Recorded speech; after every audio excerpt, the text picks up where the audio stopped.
ॐ भूर्भुवः स्वः तत्सवितुर्वरेण्यं भर्गो देवस्य धीमहि धियो यो नः प्रचोदयात्.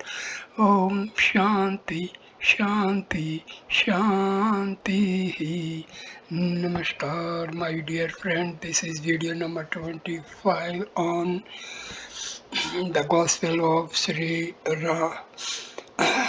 Ramakrishna Parmahamsa. This video starts with chapter number 24, Pandit Sasadhar, Wednesday, June 25, 1884. It was the day of the Rath Yatra, the car festival of the Hindus. At Ishan's invitation, Sri Ramakrishna went to his house in Calcutta. For some time, the master had had a desire to meet Pandit Shashadhar Tarka Chudamani, who had been staying with one of Ishan's neighbors. So it was decided that he would visit the Pandit in the afternoon. A few devotees, including Hajra, accompanied the master to Ishan's house. Ishan had invited one or two Brahmin scholars and a devotee who followed the tantric method of worship. Sri's and Ishan's other sons were also present. The master noticed that the tantric worshipper had a vermilion mark on his forehead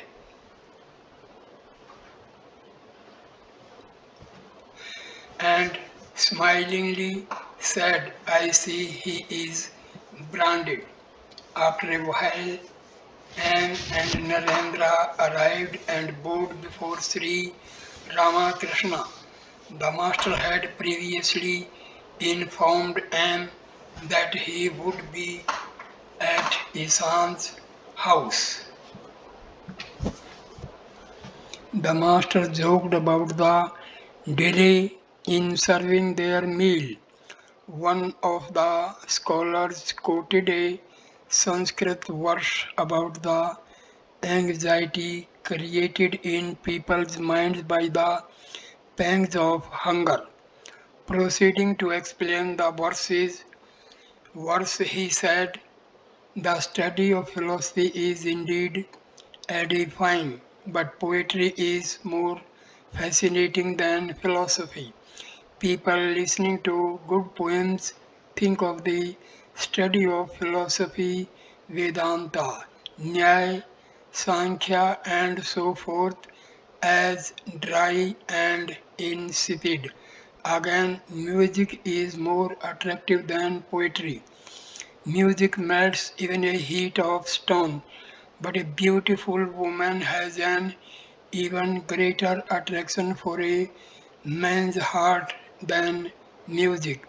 Such a woman passing by diverts a man's attention from both poetry and music. But when a man feels the pangs of hunger, everything else, poetry, music, and woman, appears as of no consequence. Thus, hunger is the most arresting thing. The master remarked with a smile, "The Pandit is witty." Soon Narendra began to sing. A few moments later, the master went upstairs for a little rest. Am and Srish accompanied him. Am introduced Srish to the master, saying he is a scholar and a man of peaceful nature. We were fellow students in our boyhood. Now he is a lawyer. Master, it is a pity that such a man should practice law. Yes, sir, it was a mistake on his part. Master, I know a few lawyers. One of them shows me great respect. He is a straightforward man. To Sris, what is your idea about the most essential thing in life? Sri- Good, Sris. God exists and He alone does everything. But the attributes we ascribe to Him are not the right ones. How can a man conceive of Him? His nature is infinite.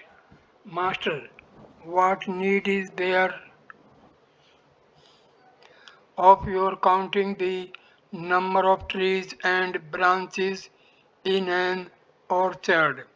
You have come to the orchard to eat mangoes. Do that and be happy. The aim of human birth is to love God, realize that love, and be at peace. Suppose you have entered a tavern for a drink.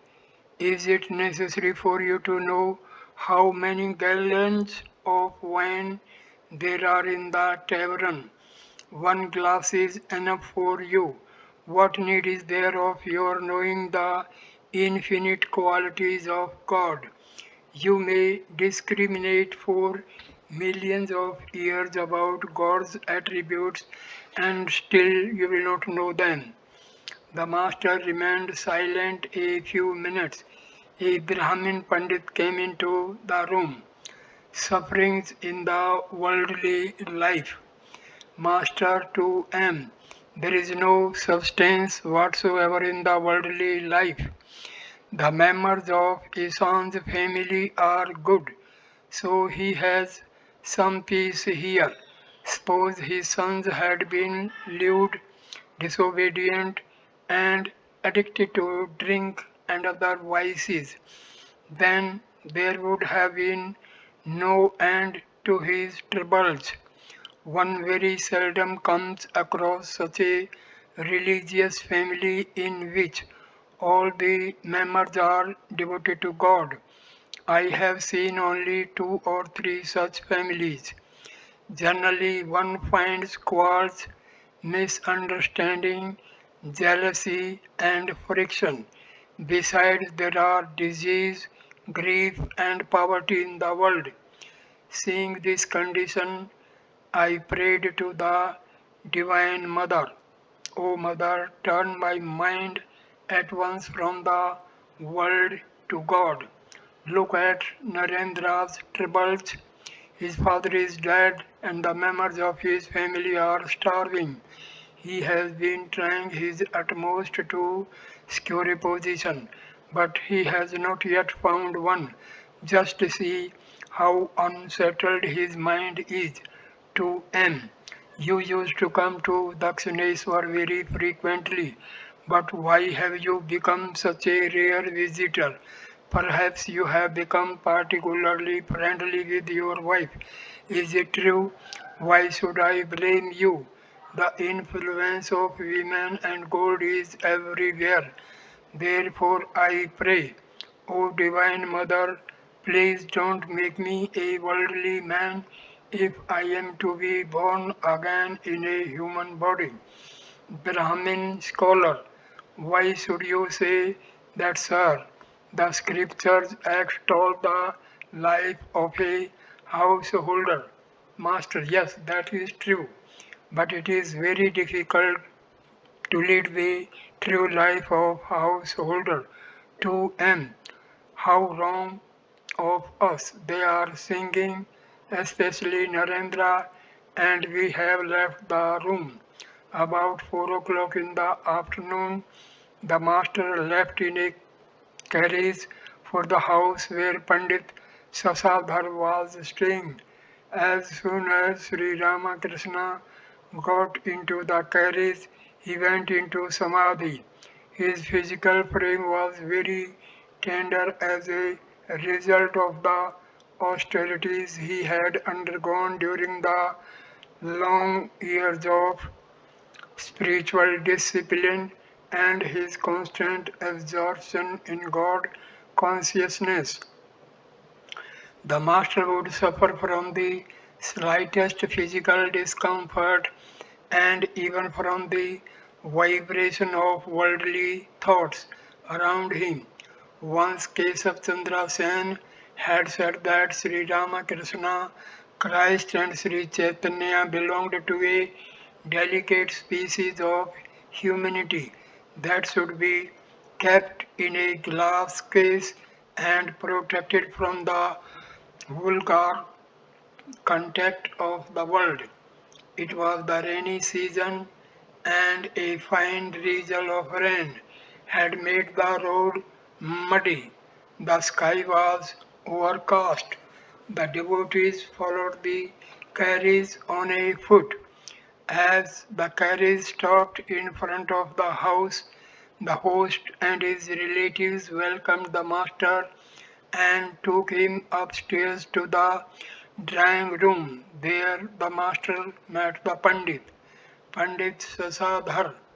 Pandit Sasadhar, a man of fair complexion and no longer young, had string of Rudraksha beads around his neck. He was one of the renowned Sanskrit scholars of his time, a pillar of orthodox Hinduism which had reasserted itself after the first wave of Christianity and Western culture had passed over Hindu society. His clear exposition of the Hindu scriptures, his ringing sincerity, and his stirring eloquence had brought back a large number of the educated young Hindus of Bengal to the religion of their forefathers. The Pandit saluted the master with reverence.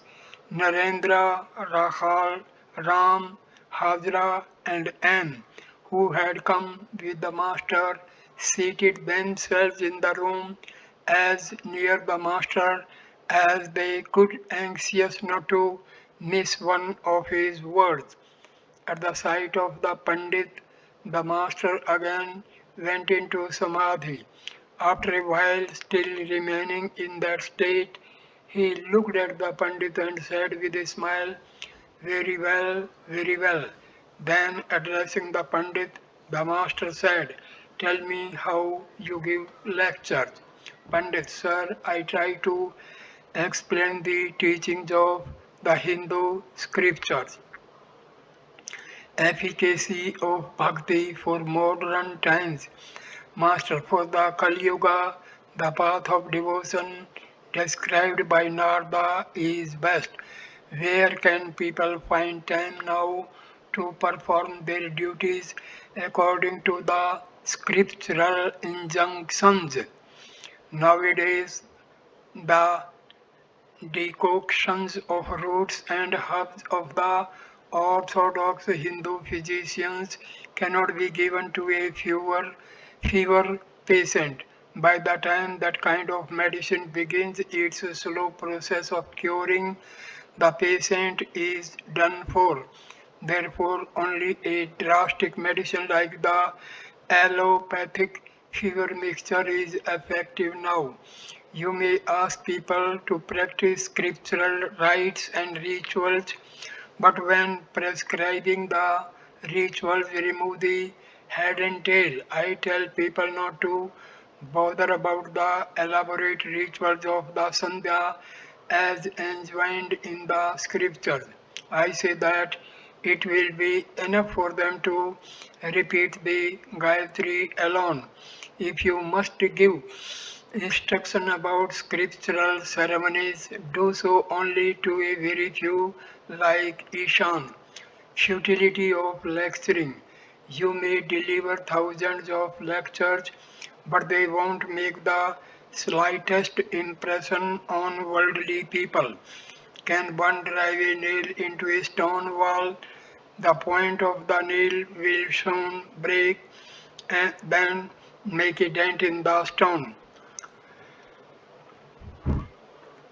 What will you gain by striking the tough skin of the crocodile with a sword? The sadhu's water bowl, made from the shell of a bitter god, may visit the four principal holy places of India with its owner, but it will still remain as bitter as ever. Your lectures are not helping worldly people very much, and you will realize this by and by. The calf cannot stand on its legs all at once. Now it drops to the ground and now it stands up. So it learns to stand finally on its legs and walk. You cannot distinguish a lover of God from a worldly person. It is not your fault, of course, when the first owners of the gales shakes the trees. It is impossible to distinguish one tree from another, the mango from the tamarind, for instance. Rituals prepare the way for divine love. Without having realized God, one cannot give up rituals altogether. How long should one practice the sandhya and other forms of ritualistic worship? As long as one does not shed tears of joy at the name of God and feel a thrill in one's body, you will know that your ritualistic worship has come to an end. When your eyes become filled with tears as you repeat Om Rama, then you do not have to continue your sandhya or other rituals. When the fruit appears, the blossom drops off. Love of God is the fruit and rituals are the blossom. When the daughter-in-law of the house becomes pregnant, she cannot do much work. Her mother-in-law gradually lessens her duties in the house. When her time arrives, she does practically nothing. And after the child is born, her only work is to play with it.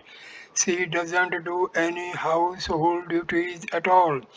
The Sandhya merges in the Gayatri in Om, and Om in Samadhi. It is like the sound of a bell. Tam. The yogi, by following in the trail of the sound Om, gradually merges himself in the Supreme Brahma.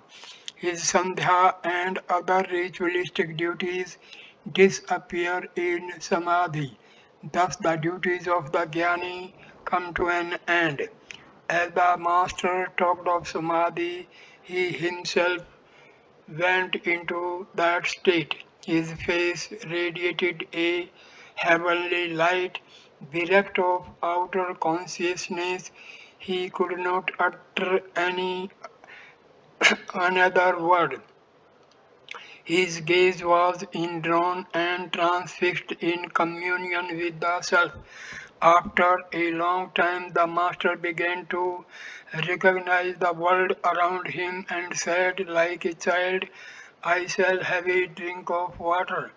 Whenever, after Samadhi, the master asked for a drink of water, his devotees knew that he was gradually becoming conscious of the outer world. Still lingering in the state of ecstasy, he said to the Divine Mother, O Mother, the other day you showed me Pandit Ishwar Chandra Vidyasagar. Then I told you that I should like to see another Pandit, and so you have brought me here.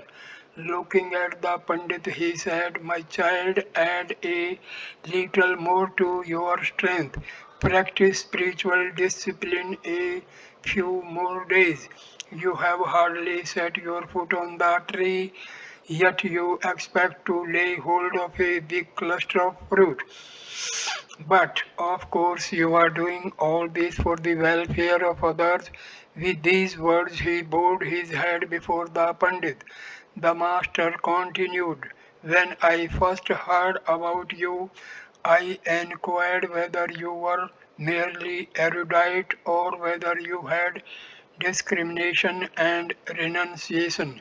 A Pandit who doesn't know how to discriminate between the real and the unreal is no Pandit at all. Preacher with God's commission. There is no harm in teaching others if the preacher has a commission from the Lord. Nobody can confound a preacher who teaches people after having received the command of God. Getting a ray of light from the goddess of learning, a man becomes so powerful that before him big scholars seem mere earthworms. When the lamp is lighted, the moths come in swarms.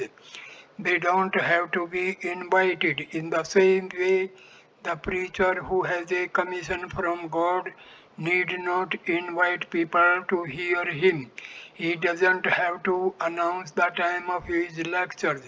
He possesses such irresistible attraction that people come to him of their own accord. People of all classes, even kings and aristocrats, gather around him. They say to him, Revered sir, what can we offer you? Here are mangoes, sweets, money, shawls, and other things. What will you be pleased to accept? In that case, I say to them, Go away. I don't care for these. I don't want anything. Does the magnet say to the iron, Come near me?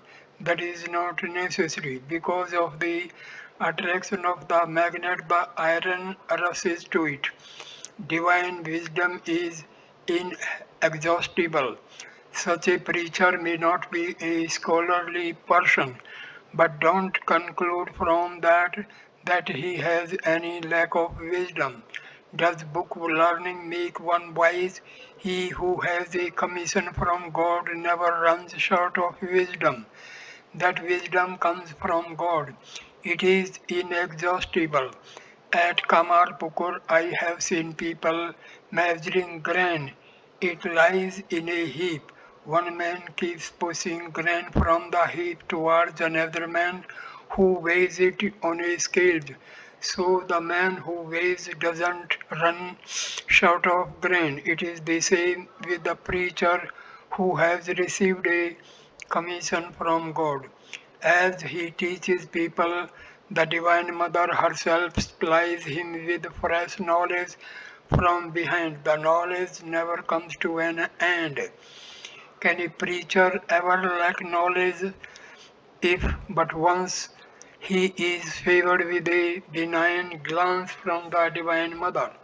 Therefore, I ask you whether you have received any commission from God. Hajra, oh yes, he must have it. To the Pandit, is not it true, sir? Pandit, commission, no, sir, I am afraid I have not received any such thing.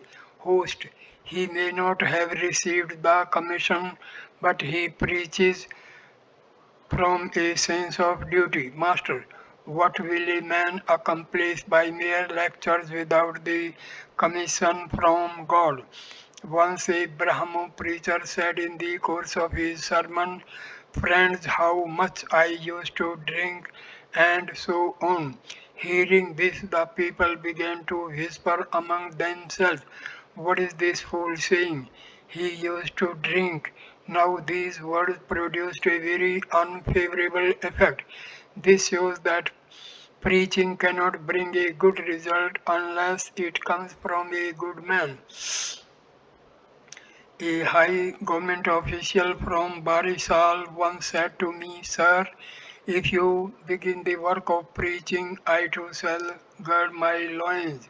I told him the story of people's dirting the bank of the Hardar Pukur and of its being stopped only when a constable armed with authority from the government put up a notice prohibiting it. So I say a worthless man may talk his head off preaching and yet he will produce no effect, but people will listen to him if he is armed with a badge of authority from God. One cannot teach others without the commission from God. A teacher of man must have a great power. There is many a Hanumanpuri in Calcutta. It is with them that you will have to wrestle. Pointing to the people assembled there are mere sheep. Chaitanya Deva was an incarnation of God. How little is left of what he accomplished, not to speak of a lecturer who preaches without authority from God. What good will a lecturer do? Master exhorts the Pandit to cultivate divine love. Therefore, I say to you, dive deep in God consciousness. Saying this, the Master began to sing in an ecstasy of love for God. Dive deep, O mind, dive deep in the ocean of God's beauty. If you descend to the uttermost depth, there you will find the gem of love.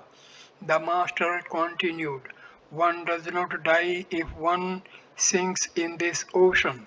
This is the ocean of immortality. Once I said to Narendra, God is the ocean of bliss. Tell me if you want to plunge into it. Just imagine there is some syrup in a cup and that you have become a fly. Now tell me where you will sit to sip the syrup. Narendra answered, I will sit on the edge of the cup and stretch out my neck to drink because I am sure to die if I go far into the cup. Then I said to him, but my child, this is the ocean of Satchit Ananda. There is no fear of death in it. This is the ocean of immortality.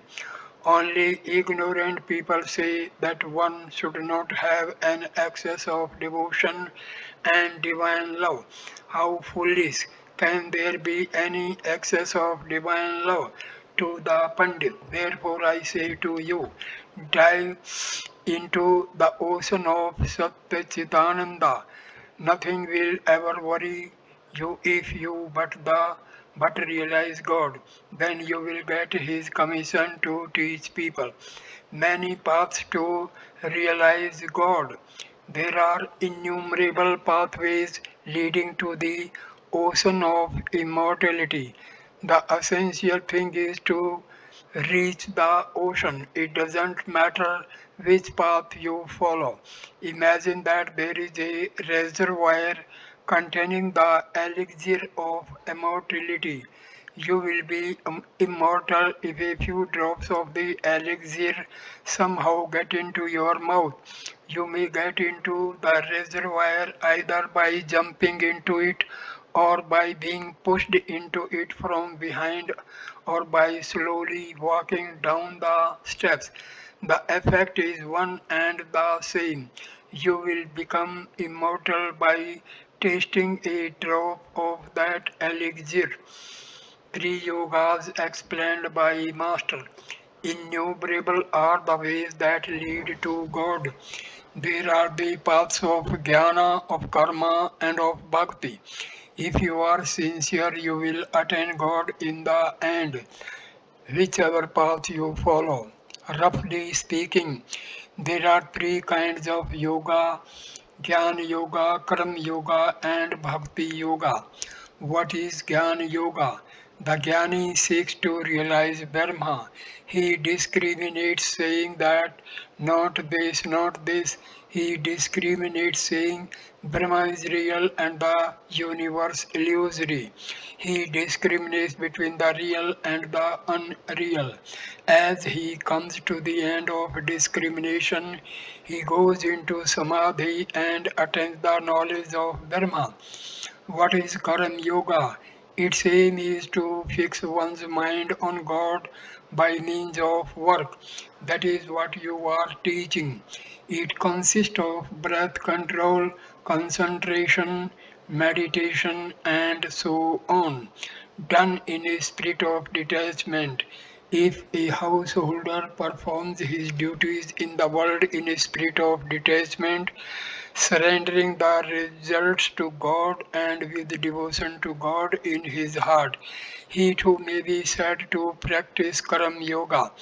Further, if a person performs worship, japa, and other forms of devotion, surrendering the results to God, he may be said to practice Karam Yoga.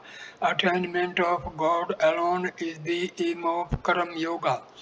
What is Bhakti Yoga? It is to keep the mind on God by chanting His name and glories.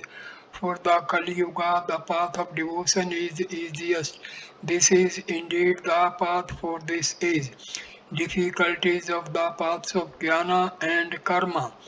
The path of karma is very difficult. First of all, as I have just said, where will one find the time for it nowadays? Where is the time for a man to perform his duties as enjoined in the scriptures? Man's life is short in this age. Further, it is extremely difficult to perform one's duties in a spirit of detachment without craving the result. One cannot work in such a spirit without first having realized God. Attachment to the result somehow enters the mind, though you may not be aware of it. To follow Gyan Yoga in this age is also very difficult. First, a man's life depends entirely on food. Second, he has a short span of life. Third, he can by no means get rid of body consciousness. And the knowledge of Brahma is impossible without the destruction of body consciousness. The Jnani says, I am Brahma, I am not the body, I am beyond hunger and thirst, disease and grief, birth and death, pleasure and pain. How can you be a Jnani if you are conscious of disease, grief, pain, pleasure, and the like? A thorn enters your flesh, blood from blood flow from the wound and you suffer very badly from the pain. But nevertheless, if you are a jnani, you must be able to say, why there is no thorn in my flesh at all. Nothing is the matter with me. Therefore, Bhakti Yoga is prescribed for this age.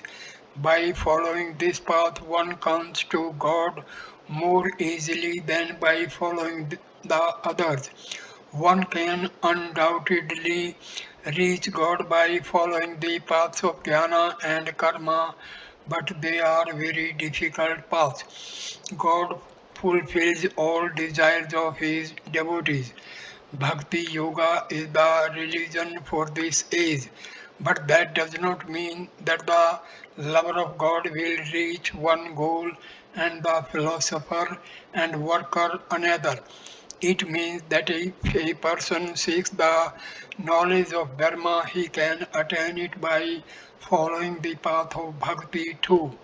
God who loves his devotee can give him the knowledge of Dharma if he so desires. But the Bhakta wants to realize the personal God endowed with form and talk to him. He seldom seeks the knowledge of Dharma, but God, who does everything at his pleasure, can make his devotee the heir to his infinite glories if it pleases him. He gives his devotee both the love of God and the knowledge of Brahma. If one is able somehow to reach Calcutta, one can see the Maidan and the museum and other places too. The thing is how to reach Calcutta. By realizing the Divine Mother of the universe, you will get knowledge as well as devotion. You will get both.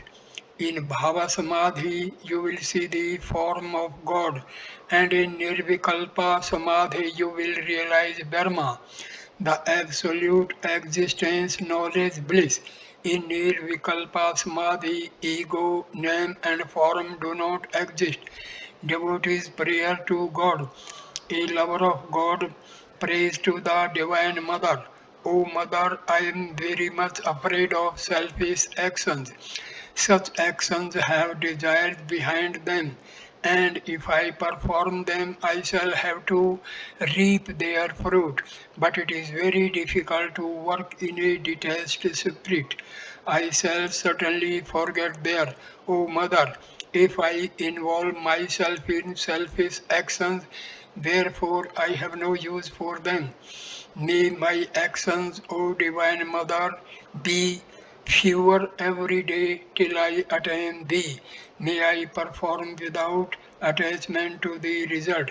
Only what action is absolutely necessary for me. May I have great love for Thee as I go on with my few duties. May I not entangle myself in new work so long as I do not realize Thee, but I shall perform if I receive thy command, otherwise not. About pilgrimage. Pandit, how far did you go in visiting the sacred places? Master, oh, I visited a few places with a smile, but Hajra went farther and also climbed higher. He visited Harishkesh, but I did not go so far or so high. You must have noticed kites and vultures soaring very high in the sky, but their eyes are always fixed on the charnel pits. Do you know the meaning of charnel pits? It is woman and gold. What is the use of making pilgrimages if you can attain love of God remaining where you are? I have been to Banaras and noticed the same trees there as here, the same green tamarind, tamarind leaves. Pilgrimage becomes futile if it does not enable you to attain love of God. Love of God is the one essential and necessary thing. Do you know the meaning of kites and vultures? There are many people who talk big and who say that they have performed most of the duties enjoined in the scriptures, but with all that their minds are engrossed in worldliness and deeply preoccupied with money, riches, name, fame, creatures, comforts, and such things. Pandit, it is true, sir. Going on a pilgrimage is like seeking diamonds and gems while discarding the precious stone that is worn by Narayana himself on his breast. Master, I want you to remember this. You may impart thousands of instructions to people, but they will not bear fruit except in proper time. On going to bed, a child said to his mother, Mother, please wake me up when I feel the call of nature. The mother said, Don't worry about it, my child. That call will wake you up itself. Oh, love. One feels yearning for God at the proper time. Three kinds of teachers. There are three classes of physicians. The physicians of one class feel the patient's pulse and go away, merely prescribing medicine. As they leave the room, they simply ask the patient to take the medicine. They are the poorest class of physicians. Likewise, there are teachers who only give instruction but do not stop to see whether their teachings have produced a good or bad effect. They do not think at all about the disciple. There are physicians of another class who prescribe medicine and ask the patient to take it. If the patient is unwilling to follow their directions, they reason with him. They are the mediocre physicians. Likewise, there are mediocre teachers. They give instruction to the student and further try to persuade him in various ways to follow the instruction. Lastly, there are the physicians of the highest class. If the patient does not respond to their gentle persuasion, they even exert force upon him. If necessary, they press their knees on the patient's chest and force the medicine down his throat. Likewise, there are teachers of the highest class who even exert force direct the mind of the pupil towards God. Pandit, sir, if there are such superior teachers as you have described, then why should you say that one does not get the knowledge of God until the right time comes? Master, you are right, but what will the physician do if the medicine runs out of the patient's mouth and doesn't reach his stomach? In such a case, even the best physician cannot do anything. The teacher should judge the fitness of the student before giving him instruction. But you don't discriminate in your instruction. When a young man comes to me for instruction, first of all I ask him about his relatives at home. Suppose he has lost his father, suppose his father has left some debts for him. How can such a person direct his mind to God? Are you listening to me? Pandit, yes, sir, I am paying attention to every word, Master. One day, some Sikh soldiers came to the temple garden at Dakshineswar. I met them in front of the Kali temple. One of them referred to God as very compassionate.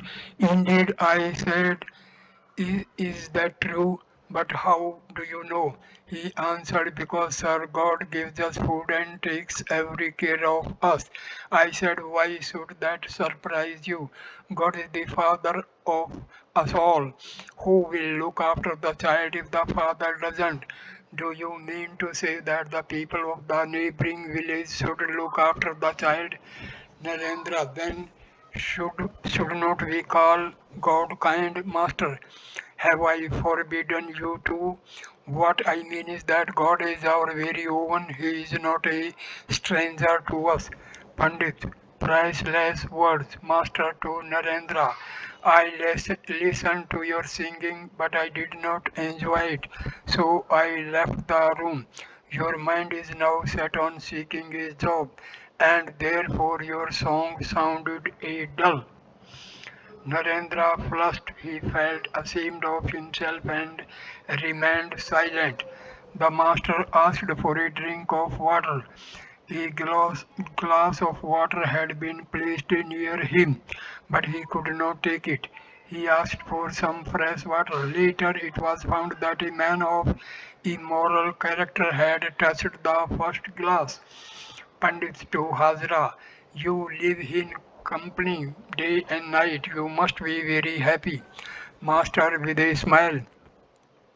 This is indeed a great occasion for me. Today I have seen the crescent moon of the second day of the bright fortnight.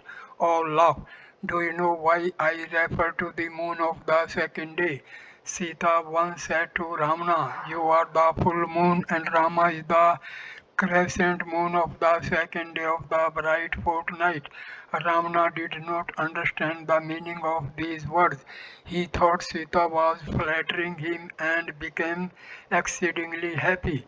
But Sita meant that Ravana has reached the fullest limit of his power and prosperity, and that henceforth he would wane like the full moon. Rama, on the other hand, was like the moon of the second day. He would wax day by day. The master was about to take his leave. The Pandit and his friends bowed low before him. It was not yet dusk, and Sri Ramakrishna returned to Ishan's house with the devotees. The master took his seat in the drawing room with Ishan and his sons, a Pandit and a few devotees. Master, smiling to Ishan, I said to Pandits, Shashadhar, if you have hardly set your foot on the tree and yet you aspire to lay hold of a big bunch of fruit, first of all practice some spiritual discipline, then you may teach others. Ishan, every preacher thinks that he enlightens others. The glowworm also may think that it illumines the world. Imagining this to be the glowworm's feeling, someone said to it, O glowworm, how can you bring light to the world? You only reveal the intensity of the darkness. Master with a smile, but Sasadhar is not just a scholar, he also has a little discrimination and dispassion. A Pandit who was present said to Sri Ramakrishna, "You are indeed a great soul, Master.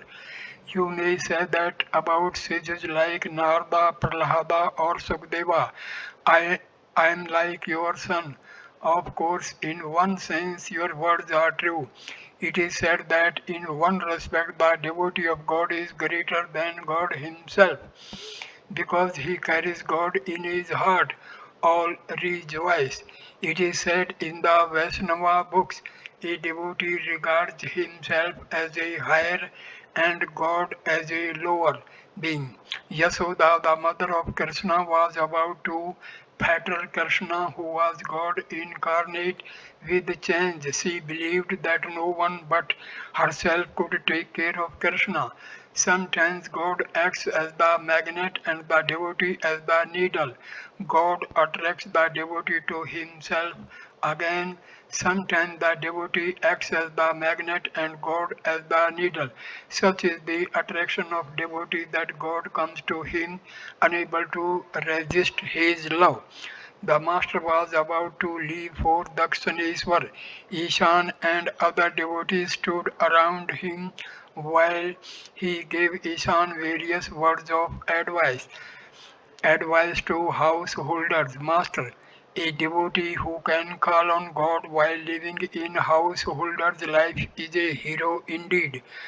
God thinks he who has renounced the world for my sake will surely pray to me. He must serve me. Is there anything very remarkable about it? People will cry shame on him if he fails to do so, but he is blessed indeed who prays to me in the midst of his worldly duties. He is trying to find me, overcoming a great obstacle, pushing away as it were a huge block of stone weighing a ton. Such a man is a real hero. Pandit, you are right, sir. The scripture says the same thing. There is in the Mahabharata the story of the pious hunter and the chaste woman. Once a hermit was disturbed in his meditation by a crow. When he cast an angry glance at the bird, it was reduced to ashes. The hermit said to himself, I have destroyed the crow by a mere glance. I must have made great progress in spiritual life. One day he went to a woman's house to beg his food. She was devoted to her husband and served him day and night. She provided him with water to wash his feet and even dried them with her hair. When the hermit knocked at her door for alms, she was serving her husband and could not open the door at once. The hermit, in a fit of anger, began to curse her. The chaste woman answered from the inner apartments, I am not your crow. Wait a few minutes, sir. After finishing my service to my husband, I shall give you my attention. The hermit was very much surprised to find that this simple woman was aware of his having burnt the crow to ashes. He wanted her to give him spiritual instruction. At her bidding, he went to the pious hunter at Banaras. This hunter sold meat, but he also served his parents day and night as embodiments of God. The hermit said to himself in utter amazement, why, he is a butcher and a worldly man. How can he give me the knowledge of Dharma? But the hunter was a knower of Dharma and had acquired a divine knowledge through the performance of his worldly duties. The hermit was illumined by the instruction of the pious hunter. The master was about to take his leave. He was standing at the door of the next house where Ishan's father-in-law lived. Ishan and the other devotees stood by the master. They were waiting to bid him goodbye. Sri Ramakrishna said to Ishan, live in the world like an ant. The world contains a mixture of truth and untruth, sugar and sand. Be an ant and take the sugar. Again, the world is a mixture of milk and water, the bliss of God consciousness and the pleasure of sense enjoyment. Be a swan and drink the milk, leaving the water aside. Live in the world like a waterfowl. The water clings to the bird, but the bird shakes it off. Live in the world like a mudfish. The fish lives in the mud, but its skin is always bright and shiny. The world is indeed a mixture of truth and make believe. Discard the make believe and take the truth. Sri Ramakrishna got into the carriage and left for Dakshineshwar. So I conclude this video. Next video number 26 will start chapter number 25, Advice to Pandit Sasadhar, Monday, June 30th, 1884. Thank you for watching this video. Please like, comment and share the video and subscribe the channel. Namaskar my dear friends. Thank you. Namaste.